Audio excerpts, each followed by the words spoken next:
Hoy vamos a continuar con el estudio de la Cristología.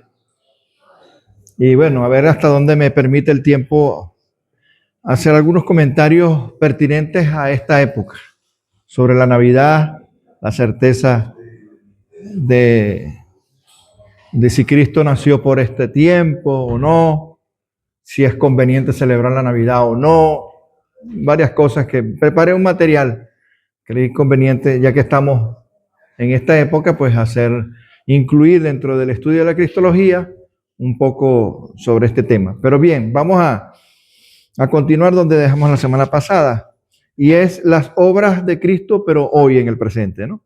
Primero, Él es intercesor y sumo sacerdote. Vamos a la Biblia, a Hebreos 7, versículo 25. Hebreos 7, versículo 25. Dice: por lo cual puede también salvar perpetuamente a los que por él se acercan a Dios, viviendo siempre para interceder por ellos. ¿Para interceder por quién? Por los que creen en él, los creyentes. Así que él es el que está. En la carta de Hebreos es una carta, rápidamente, que es para demostrarle a los judíos que se habían como cansado de esperar la promesa, en el sentido de que Cristo había dicho que iba a destruir el templo. Y pasaban los años, claro, pasaron, después que Cristo muere y resucita, pasaron todavía 70 años posterior a la muerte y resurrección de Jesús, a que sucediese eso. Entonces, como los judíos veían que en el templo se seguían ofreciendo sacrificios y tal, ellos decían, bueno, ¿será que Cristo vino, pero no es tal como las promesas que él hizo, como que no se están cumpliendo? O sea, empezaron a desesperarse por eso, y la carta de Hebreos es escrita a aquellos judíos que estaban empezando a dudar sobre esas circunstancias, judíos que se habían convertido. No estoy hablando de gentiles, sino específicamente a judíos que se habían convertido, para demostrar que Jesús era el intercesor, Jesús era el sumo sacerdote, Jesús era el profeta, Jesús era el maestro, pero era el sacrificio que Dios había enviado. O sea, demostrando todo lo que significaba Jesús, ¿no? Y por eso se escribió la carta. El propósito de la carta de los Hebreos fue eso: demostrar que Jesús cubría todos esos aspectos. Y uno de ellos, el ser intercesor y sumo sacerdote. O sea, que el sumo sacerdote que estaba en el templo ya no servía para nada, porque ya había venido ese sumo sacerdote que era Cristo, el que realmente intercede y ya se interpone. Porque el sumo sacerdote, ¿qué hacía? Hacía los sacrificios y después rociaba a la población con la sangre de los corderos para cubrir los pecados, pero eso no era imagen de algo que realmente sí iba a venir definitivamente con la venida de Jesucristo y su sacrificio en la cruz. Luego, Él es la cabeza de la iglesia. Efesios 1,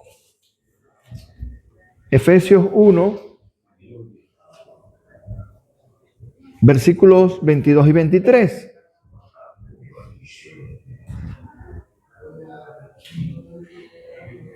Dice en el 22: y sometió todas las cosas. Voy a leer más bien desde el 20, voy a leer más bien. Dice: lo cual operó en Cristo, resucitándole a los muertos, hablando del Espíritu Santo, y sentándole a su diestra en los lugares celestiales. Aquí también está hablando de intercesión, de que está como intercesor sentado en lugares celestiales.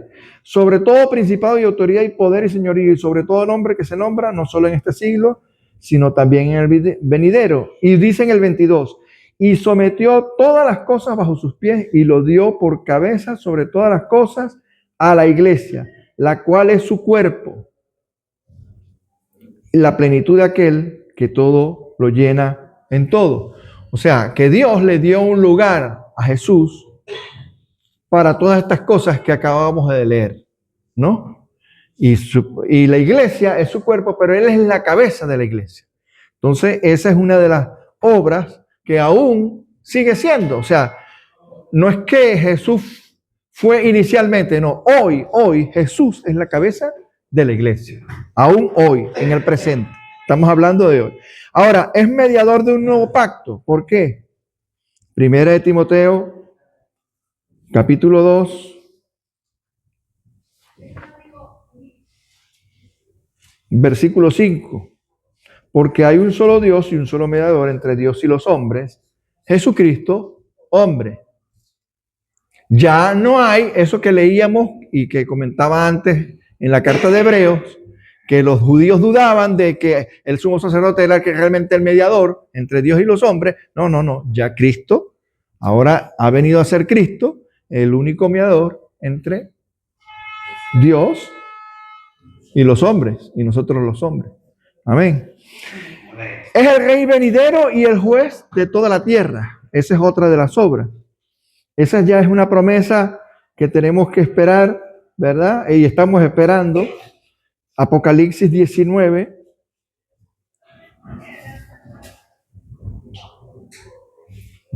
Versículos 11.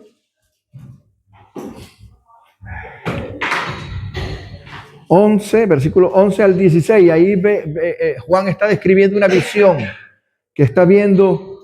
Y ahí subtitula el jinete del caballo blanco, dice en sus Biblias, seguramente. Antes del versículo 11 aparece ahí un subtítulo. O una pericopa, como decíamos en estudios hace ya más de un año que vimos ese término. Bien, entonces vi el cielo abierto, y he aquí un caballo blanco, y el que lo montaba se llamaba Fiel y Verdadero, y con justicia juzga y pelea. Sus ojos eran como llama de fuego, y había en su cabeza muchas diademas, y tenía un nombre escrito que ninguno conocía sino él mismo. Estaba vestido de ropa teñida en sangre, y su nombre es el Verbo de Dios. Y los ejércitos celestiales, vestidos de lino finísimo, blanco y limpio, le seguían en caballos blancos. De su boca sale una espada aguda para herir con ella a las naciones, y él las regirá. Por eso es que es rey venidero. Él las regirá con vara de hierro, y él pisa el lagar del vino del furor de la ira de Dios Todopoderoso. O sea que él es juez, él va a venir a hacer juicio, ¿verdad? El vino del furor de la ira de Dios Todopoderoso. Y dice el 16, y en su vestidura y en su muslo tiene escrito este nombre: Rey de Reyes, Señor de Señores. Amén. Gloria al Señor. Una aplicación práctica de la cristología a nuestras vidas. O sea, ¿qué podemos, cómo podemos, lo que hemos visto hasta ahora, cómo lo podemos aplicar a nuestras vidas? Primero, la cristología nos permite conocer a Cristo, y Él es el centro de nuestra vida cristiana. O sea, no hay otro. Juan 17, en la oración de Jesús al Padre, Juan capítulo 17, versículo 3, dice lo siguiente. Juan 17, 3. Dice, y esta es la vida eterna. Refiriéndose, oye, ¿cuál es el verdadero significado de la vida eterna? Esta es la vida eterna, que te conozcan a ti, al Padre, el único Dios verdadero, y a Jesucristo, a quien has enviado.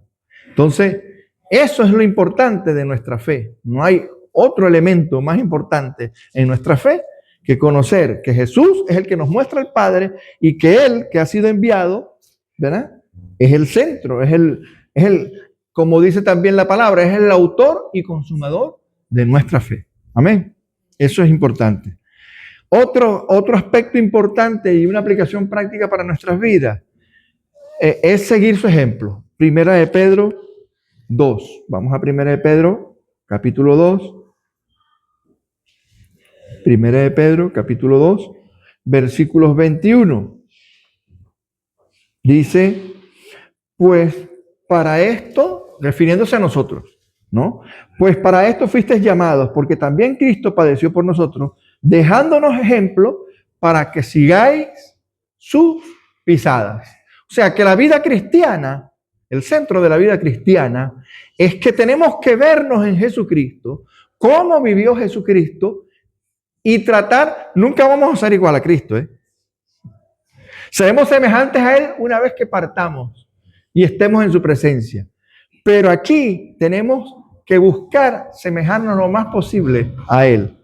Y eso es lo que dice Pedro allí, dejándonos ejemplos para que sigáis sus pisadas. Luego, el otro aspecto, la otra aplicación práctica, es vivir en comunión con Él mediante la fe y la obediencia. Gálatas 2:20, esto sí es importante. Este es uno de los pasajes favoritos míos. Desde que me convertí, uno de mis pasajes favoritos míos es este. El poder decir, como dice Pablo, todo creyente debería decir esto que pudo decir Pablo en Gálatas 2:20. Dice, lo voy a leer más bien, no solamente el 2:20.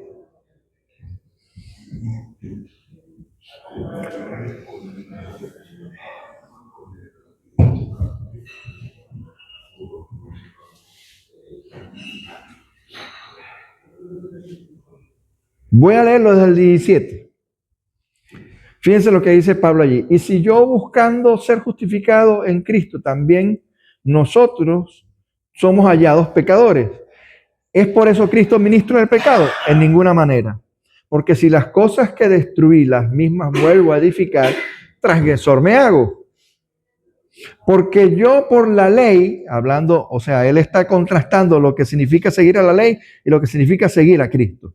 Entonces dice, porque yo por la ley soy muerto para la ley, a fin de vivir para Dios. Y entonces ahí termina concluyendo el versículo 20, que es la clave. Dice, con Cristo, o sea, ¿qué es lo que sucedió cuando Cristo estaba muriendo en la cruz?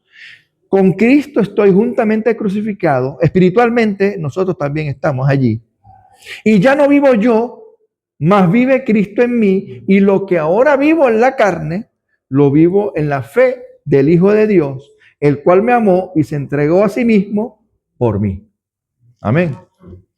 Entonces tenemos que también nosotros saber que hay cosas en nuestra vida que tenemos que crucificar en nuestra carne. Por eso leí unos versículos previos. ¿Por qué?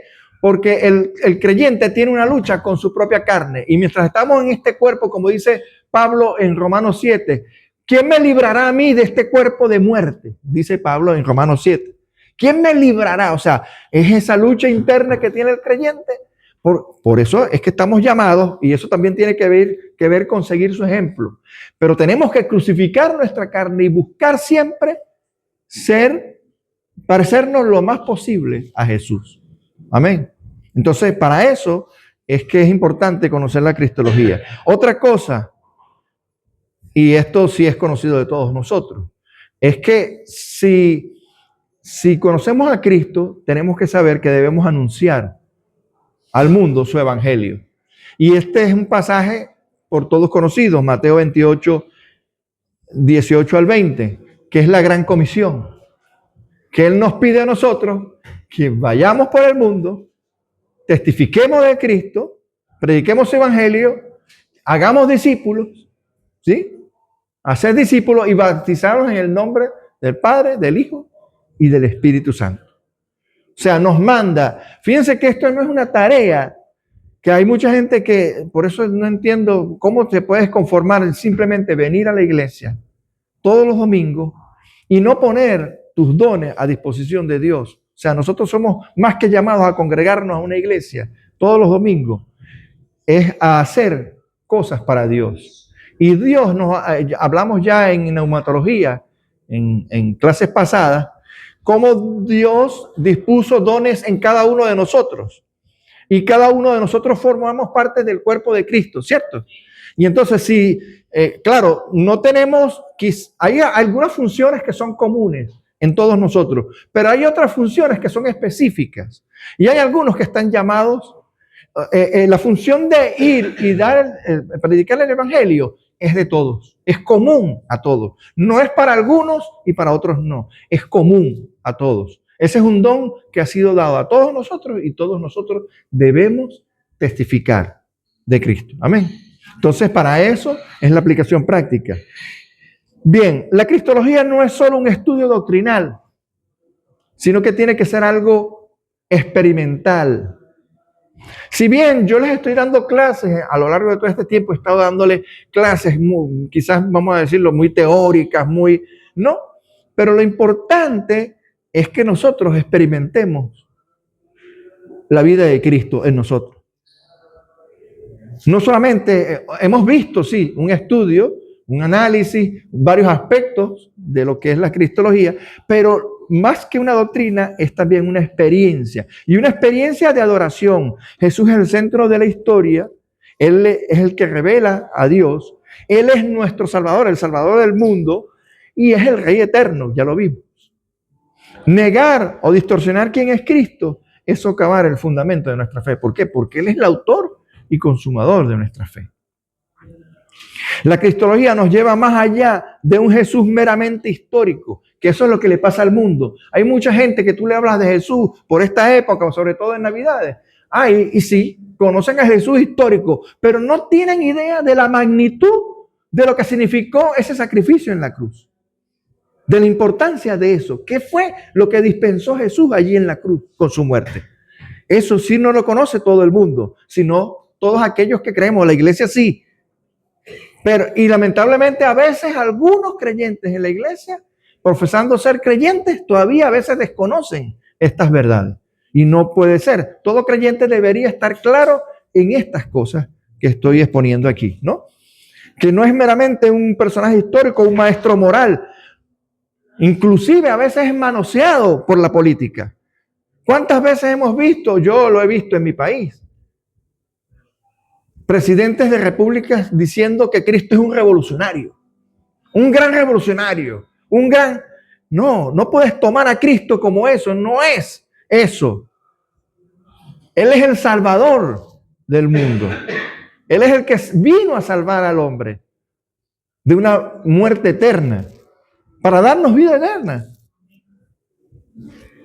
Entonces, nos presenta al Dios hombre, nuestro profeta. Fíjense, algo que les decía sobre Hebreos, la carta de los Hebreos, que es Dios hombre, es nuestro profeta, es nuestro sacerdote y es nuestro rey.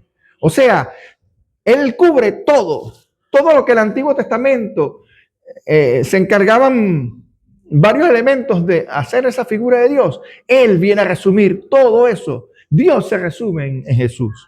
Amén. Es Jesús nuestro Dios. Amén. Para salvación, solo confiando en quién es Él, que es Dios. Él lo hizo morir y resucitar. Y por medio de Él podemos ser salvos. Juan 20:31. Para la adoración, la respuesta adecuada a la cristología bíblica es la adoración como la de Tomás. ¿Quién es Tomás? Uno de sus discípulos, que él dijo que él tenía, para poder creer, tenía que tocar su costado y ver las heridas. O sea, hasta ese punto llegó la incredulidad, pero cuando se vio frente a Jesús ya resucitado, ¿qué fue lo que dijo? Señor mío y Dios mío. O sea, ahí sí es verdad que se le quitaron todas las dudas. Dios mío. Señor mío, Dios mío, o sea, no era el hombre que había conocido y que había estado con él solamente, es que lo vio resucitado, después de haberlo visto muerto, verlo resucitado, eso, Dios mío, tú eres mi Dios, ¿no? Y para la vida, y esto verdad que es de adoración, y todos nosotros deberíamos tener esa actitud, ¿no? Y para la vida diaria, al comprender su humanidad, sabemos que tenemos a un sumo sacerdote que se identifica con nuestras debilidades. A veces nos machacamos cuando pecamos y no tenemos fe para creer que Él, si nosotros confesamos nuestros pecados, Él nos limpia de todos nuestros pecados. A eso se está refiriendo. ¿Por qué? Porque Él sufrió, al igual que nosotros, no que Él pecó, ojo, pero Él sí sufrió tentaciones, al igual que nosotros. Y Él venció. Él venció. Y Él venció por ti también. Él venció no solamente por Él, sino que venció por ti. Porque Él vino a ser, como dice Pablo, aquel Adán, el segundo Adán. El Adán que sí vino a cumplir la ley que no pudo cumplir el primer Adán, en el cual nosotros somos herederos, ¿no? Pero Él sí vino al segundo Adán, ¿no? A cumplir la ley. Entonces, al comprender su deidad, sabemos que tenemos el poder del resucitado a nuestra disposición para que Él en todo tenga la preeminencia, como dice Colosenses 1:18. Amén. La bibliografía recomendada para esto, bueno, de donde yo les he sacado, si quieren tomar nota, porque después pueden buscar. Yo en electrónico, la que tengo es Wayne Grudem y creo que Louis Berkhoff. Pero las demás son... Pero de todo lo que les he expuesto a lo largo de estos días sobre cristología, ustedes pueden hallar elementos.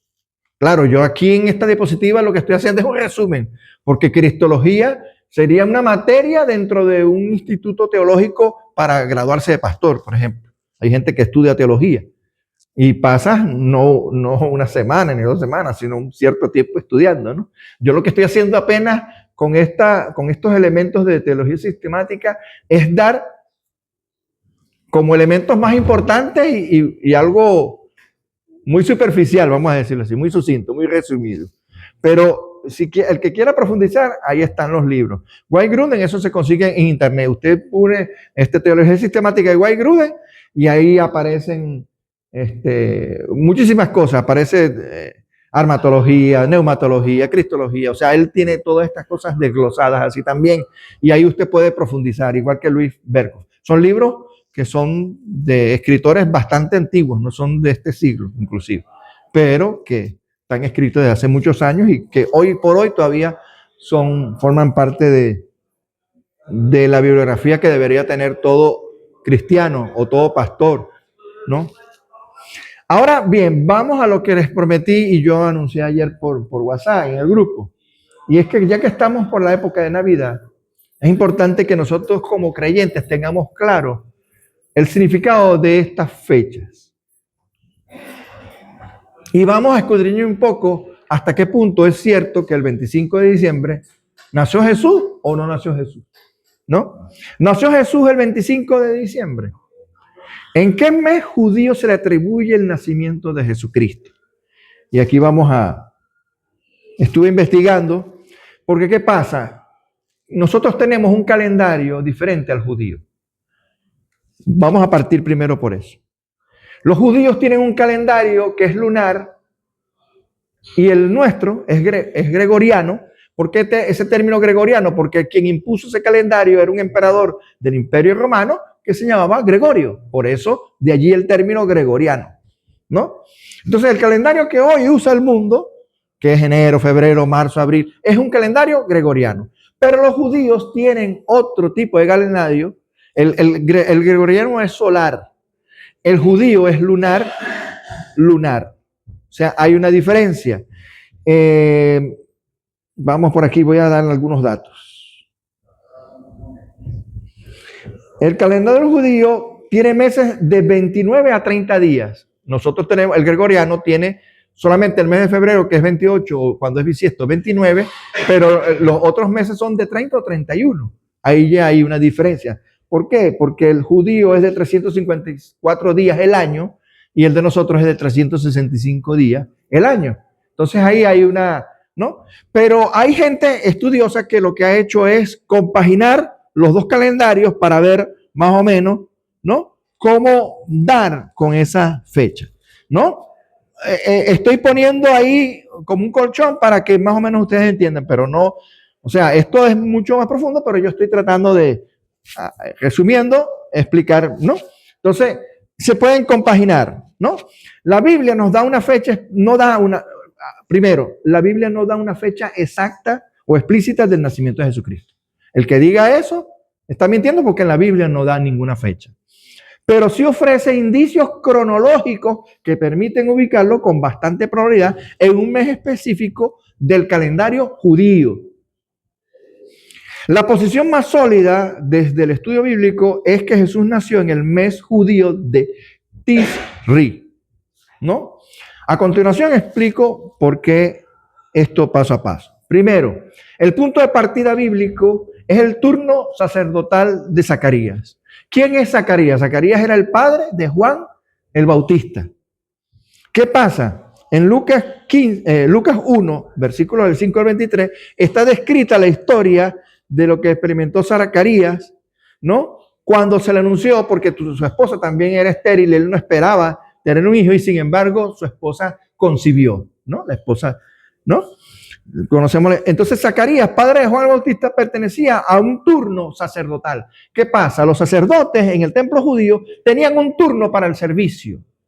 Y el turno que le correspondía a él era el turno sacerdotal de Abías. O sea, él pertenecía a un turno determinado. Ese turno, según, claro, ¿dónde está esa comprobación? Según Crónicas, los que quieren después profundizar, en Primera de Crónicas 24, del 7 al 19, allí se ve cuáles son esos turnos.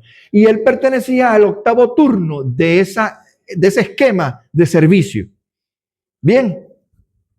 Esos turnos comenzaban en el mes de Nisan, que es el primer mes del calendario judío, y rotaban semanalmente. Bien, si él se encontraba en ese turno, el turno de Abías corresponde aproximadamente a finales de Sivan, que es el mes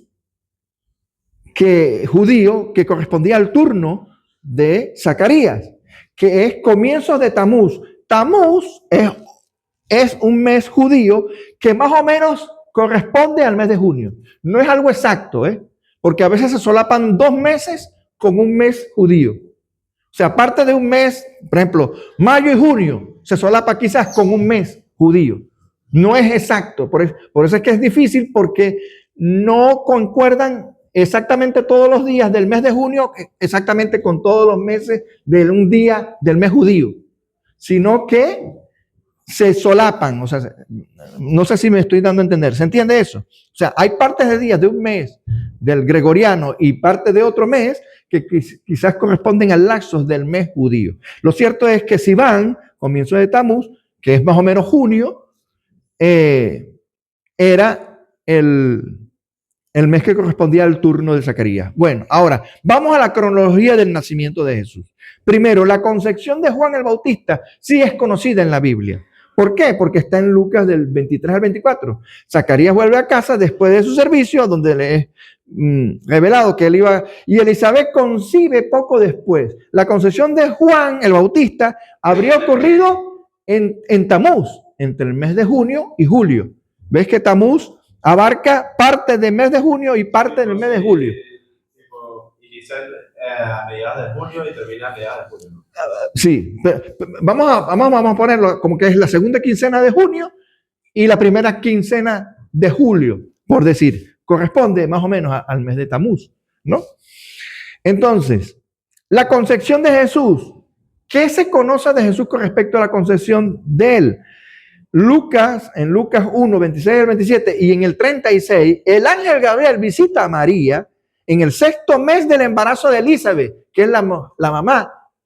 Entonces, como si tenemos la fecha conocida de Juan el Bautista, ¿se entiende eso? La fecha que sí está conocida y sí está plasmada en la Biblia es la de Juan el Bautista. Y sabemos que la mamá de Juan el Bautista ya tenía 6 meses de embarazo cuando fue concebido Jesús en María. Entonces ahí tenemos hay como para atar cabos, ¿no? Y esto sitúa la concepción de Jesús alrededor del mes de Kislev o Tebet, que es aproximadamente entre noviembre y diciembre. Como sabemos que un embarazo humano dura 9 meses, sacando esos 9 meses, contando a partir más o menos entre noviembre y diciembre, podemos dar, vamos a poner noviembre, diciembre, enero, febrero, marzo, abril, mayo, junio, julio, agosto. Se ve 9 meses. Si fue en diciembre, enero, febrero, marzo, abril, mayo, junio, julio, agosto, septiembre. Entre agosto y septiembre apunta que nació Jesús. ¿Me entienden? Es entonces un embarazo normal, como dice el nacimiento de Jesús, si un embarazo normal es de 9 meses, desde Kislev a Tebet, el nacimiento de Jesús caería en ese mes que corresponde entre agosto y septiembre, que es Tisri, septiembre, septiembre y octubre, ¿no? También. Ya abarca inclusive un poco más hacia octubre. Pero, ¿qué quiere decir esto? Que Jesús no nació El 25 de diciembre. Bien. Para aquellos que quizás todavía creen, porque hay cristianos que creen que... Ahora, evidencia simbólica y teológica. Fíjense. Primera de Juan dice, ¿qué digo? Juan 1, 14. El verbo se hizo carne y habitó. Ese término habitó en el griego significa tabernaculizó. O sea, se hizo un tabernáculo entre nosotros. Cuando Juan está describiendo allí y habitó, lo que está queriendo decir es que se hizo un tabernáculo hecho en medio de nosotros. Los judíos celebraban la fiesta del tabernáculo precisamente en esas fechas que dan entre septiembre, o sea, la fiesta de los tabernáculos se celebra entre septiembre y octubre del mes gregoriano, de los meses que son gregorianos nuestros, que es entre septiembre y octubre, aproximadamente es la fiesta de los tabernáculos, en el calendario judío, ¿no? Que es Tisri, el mes de Sukkot, que Sukkot significa tabernáculo. La fiesta judía del Sukkot lo que significa es fiesta de los tabernáculos. Bien, teológicamente encaja con la idea de Dios morando con su pueblo. ¿Qué fue lo que le dijo el ángel a María? Y le da este nombre, Emmanuel, que significa Dios con nosotros. ¿Sí? Apocalipsis 21:3 refuerza este lenguaje de tabernáculo, para los que quieren tomar apuntes. Evidencia histórica, quiero verla ahora porque no me quiero... Bueno, vamos a darle unos 3, 4 minutos más, después seguimos la semana que viene, no importa. Aunque ya haya pasado la Navidad, pero lo importante es conocer estas cosas y que tengamos claro que... Ahora, lo que no debemos es negarnos a celebrar la Navidad. Quiero concluir aquí antes de seguir. Bien, aunque el origen no es espiritual, es más bien terrenal y pagano, pero nosotros no debemos negarnos, o sea, debemos tener libertad para eso. Ahora, respeto a aquellos hermanos, porque hay hermanos, hay denominaciones congregacionales cristianas que no les gusta celebrar las Navidades. Por eso no debemos no llamarlos hermanos. Bien, vamos a seguir y después vemos eso. Los pastores estaban al aire libre con sus rebaños, dice Lucas 2:8. Algo poco probable en esta época de invierno. ¿Qué pastor está hoy en día, esta fecha, pastoreando ovejas con este invierno tan frío? Imposible. El censo romano, además, habría sido más viable tras la cosecha. ¿Y cuáles son las cosechas más típicas del pueblo judío? La siega del trigo, ¿no? De la cebada, ¿no? Y eso normalmente se hacía en otoño, no en invierno. En invierno no hay cosecha. Igual que, por ejemplo, la vid, el vino. ¿Cuándo se hace aquí las vendimias? En septiembre, ¿verdad? Aquí, ¿cuándo las hacen? ¿En septiembre o no? Pues, en torno al 15 de septiembre, ¿no? Otoño. ¿Se ve? Resumen claro entonces. Esto es una tablita que me hice. Primero, la concepción de Juan, Tamuz. Mes judío de Tamuz, eso corresponde a junio, julio. Concepción de Jesús entre Kislev y Tebet, noviembre, diciembre, más o menos. Nacimiento de Jesús, periodo de Tisri, época de la fiesta de los tabernáculos, septiembre, octubre. O de la segunda quincena de septiembre a la primera quincena de octubre, entre ese rango está más o menos. ¿Nos interesa la fecha? No, lo importante es que vino. Amén. ¿Qué pasa? Para los judíos, el nacimiento de Jesucristo se atribuye con mayor probabilidad al mes judío de Tisri, coincidiendo con la fiesta de los tabernáculos. No es una certeza absoluta, pero es una posición bíblica teológicamente más consistente. Esto no lo digo yo, sino que esto a lo largo de la historia se ha estudiado. O sea, yo no estoy inventando nada nuevo. Yo simplemente estoy tomando de lo que hay escrito de mucha gente y lo estoy plasmando aquí en una presentación para que ustedes vean, demostrándolo cronológicamente, ¿no? ¿Qué teólogos antiguos y contemporáneos sostienen esto? Porque yo me hice esta pregunta. ¿Y quiénes a lo largo de la historia han sostenido esto? Yo hice esta pregunta y investigué estos indicios sobre el nacimiento de Jesús. Y bueno, hay muchos, ¿no? Padres de la iglesia. Importante aclaración. Ningún padre de la iglesia primitivo fija explícitamente el mes judío de Tisri. Cuando hablo de padres de la iglesia estoy hablando de los apóstoles y quienes fueron sus discípulos inmediatos en el primer siglo. O sea, discípulos de Pablo, discípulos de Pedro, discípulos de todos los apóstoles. ¿Sí? Esos son los padres de la iglesia. Los que teológicamente les llaman padres de la iglesia. Como fecha de nacimiento de Jesús, ellos trabajan más con cronologías simbólicas que con reconstrucciones calendáricas precisas. Aún así, algunos apuntan indirectamente a una fecha distinta siempre a diciembre. O sea, de los escritos antiguos, no estoy hablando de cartas o evangelios, sino de escritos de esos padres de la iglesia. No hay ninguna prueba que se haya conseguido que apunte a la fecha de diciembre. Bien, después está Clemente de Alejandría, que vivió en el 215 después de Cristo. En un libro, en una obra llamada Stromata, 1:21 menciona que distintos grupos cristianos proponían fechas como 20 de mayo, 19 o 20 de abril. Pero no menciona a diciembre, lo cual muestra que no había un consenso temprano de esa fecha. Esto apoyaba la idea que el 25 de diciembre es una tradición posterior, porque si en el 215 ya no, o sea, nunca se hablaba de eso, se ve que viene posterior a esta fecha. O sea, que antes del 200 nunca se habló de diciembre como una fecha de nacimiento de Jesús. Orígenes, que ojo, Orígenes fue uno, ya en una clase pasada, después fue declarado, ¿qué? Apóstata, por algunas cosas que él definía sobre Jesús, porque él creo que no veía 100% la deidad en Jesús o 100% la humanidad. Orígenes fue un padre, un sacerdote de la iglesia en principio, y en sus homilías sobre Levítico afirma que los cristianos no celebraban cumpleaños considerándolos paganos. ¿Cuál es el problema? ¿Por qué los cristianos primitivos no celebraban cumpleaños? O sea, ni el de Jesús ni el de ellos mismos. Era algo que, o sea, el celebrar cumpleaños era algo considerado. Cumpleaños cualquiera, no solamente el de Jesús, sino el de las personas, era algo pagano. Entonces no lo hacían, no era algo tradicional, no era costumbre.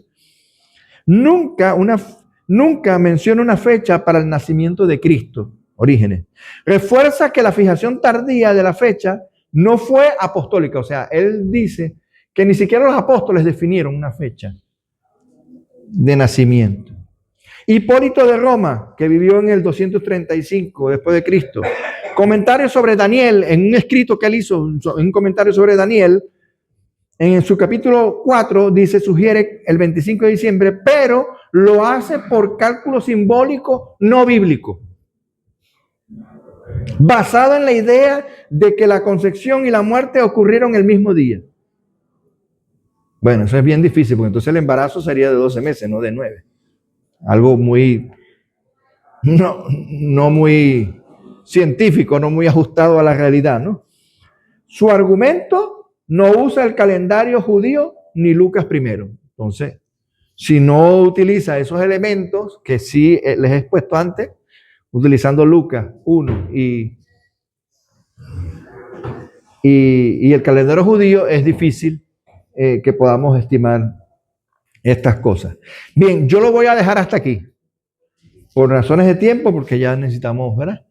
Pero vamos a seguir la semana que viene hablando sobre esto. Nos quedan unas cuantas diapositivas, ¿no? La semana que viene de los orígenes de la humanidad, ¿no? Sí, también. Entonces no hago la pregunta. Está bien. ¿Qué orígenes tiene lo que hoy sí? Sí. Entonces, vamos a hablar de... Sí, está bien.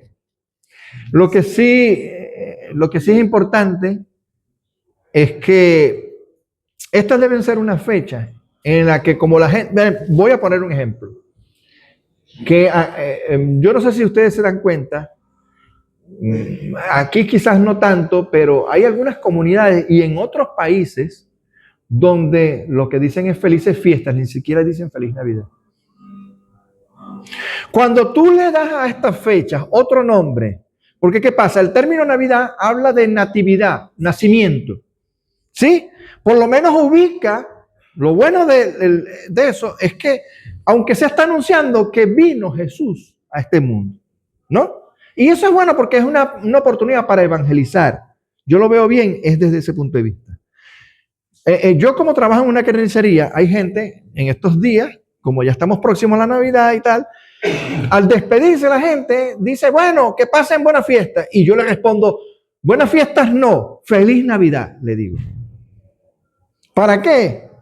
Para recordarle el porqué de estas fechas, aunque no sean las ciertas, pero de que realmente lo que celebramos es que Cristo vino al mundo. Eso es lo que debemos tener presente. Si no fue en diciembre, no importa, pero Cristo vino al mundo y vino para lo que hablamos antes en Cristología, para salvarnos, para salvar al mundo. Y entonces eso sí es importante. Pero ¿qué pasa? El mundo cada vez quiere ocultar eso, tergiversar eso, tapar esa realidad. El mundo no quiere. Lo que pasa es que me voy a adelantar a algo que hoy voy a predicar y no quiero. Porque hoy voy a predicar algo sobre. Entonces, pero el mundo quiere tapar esa realidad. Y nosotros, los hijos de Dios, más bien tenemos que develar esa realidad. ¿Me explico? Más bien, aprovechemos estas fechas, aunque no sean las ciertas, pero sí para evangelizar y sí para manifestar una verdad que sí se ha hecho verdad en nosotros, que es que Cristo murió por nosotros y vino a salvar el mundo. Amén.